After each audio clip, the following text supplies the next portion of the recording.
కనీసం మిగిలిన వాళ్ళ దగ్గర కనీసం కొద్దిగన్నా ఉండదా? పెద్దగా చెప్పాలి. కొద్ది గొప్పనా ఉండవా వాళ్ళ దగ్గర? దాదాపు పురుషులు 5,000 మంది అంటే స్త్రీలు ఇంకా అంత వేసుకోండి, పిల్లలు ఇంకా అంత వేసుకోండి, కనీసం 12 నుంచి 15,000 మంది అక్కడ గుంపు. ఓకేనా? సరే, వాళ్ళు ఉన్నారో లేదో రాయబడలేదు, 5,000 పురుషులే అన్నారు అనుకో, అది పురుషులందరూ గ్యాదర్ అయినటువంటి కూటం అనుకుందాం, 5,000 మంది జెంట్సే అనుకుందాం. పిల్లోడి దగ్గర 5 రొట్టెలు 2 చేపలు ఉన్నప్పుడు మిగిలిన వాళ్ళ దగ్గర కనీసం 1 రొట్టెన్నా ఉండదా? 2 రొట్టెలన్నా ఉండవా? 4 చేపలన్నా ఉండవా? మీ దండం పెడతా చెప్పండి. డౌట్ లేదుగా? మరి ఉంటే యేసు ప్రభు ఇచ్చిన పిలుపుకి పిల్లవాడు కదిలాడు, కానీ అంతమంది పెద్దోళ్ళు ఉండి ఒకటన్నా నా దగ్గర ఈ 4 చేపలు ఉన్నాయని రాలేదేందండి?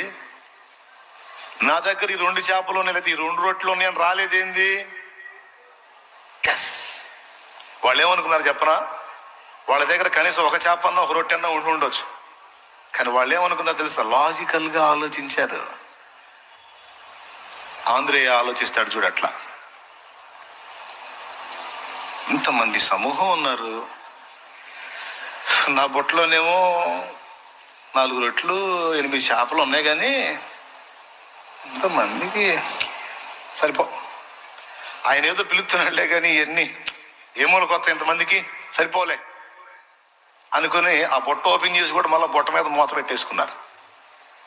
ఖచ్చితంగా అదే జరిగి ఉండాలి, లేకపోతే చిన్నోడు కదిలినప్పుడు అందరూ కదిలి రావాలిగా.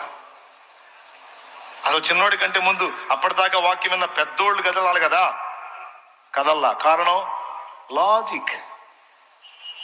ఎంతమంది ఉన్నారు, ఎంతమందికి నా దగ్గర ఉన్న 4 చేపలు 8 రొట్టెలు ఏ మూలక అనుకున్నారు. కానీ వాక్యం విన్న పెద్దోళ్లే కాదు, వాక్యం విన్న పిల్లోడు కూడా ఉన్నాడు. ఆ వాక్యం విన్నంతసేపు వాడు జాగ్రత్తగా విన్నాడు, తిండి తిప్పలు మానుకొని కూడా విన్నాడు. వాడికి చాలా నచ్చినాయి యేసయ్య మాటలో, భలే ముచ్చట అనిపించినాయి. వినటమే కాదు, పసిబిడ్డ కాదు, యేసయ్య చెప్పిన మాట చేయగల సమర్థుడని ఆయన యందు విశ్వాసం ఉంచాడు కాబట్టే వాడి దగ్గర ఉన్న 5 రొట్టెలు 2 చేపలు తీసుకొచ్చి ఆంధ్రేయకు చూపించాడు. ఆయన ఏదో అడుగుతున్నాడు, వీళ్ళకి ఆహారం పెట్టమని.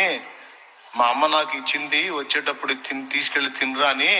నేను ఆయన మాటల్లో బట్టి తినలేదు, తిందామని ఆ బుట్ట దగ్గరికి పోయాను.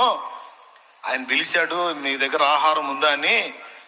మరి నా దగ్గర ఇవి ఉన్నాయి, ఆయనకి ఇస్తే పెడతాడుగా అందరికీ అన్నాడు. అప్పుడు ఆంధ్రే ఏమని ఉంటాడు? ఒరే పిల్లోడురా, నీ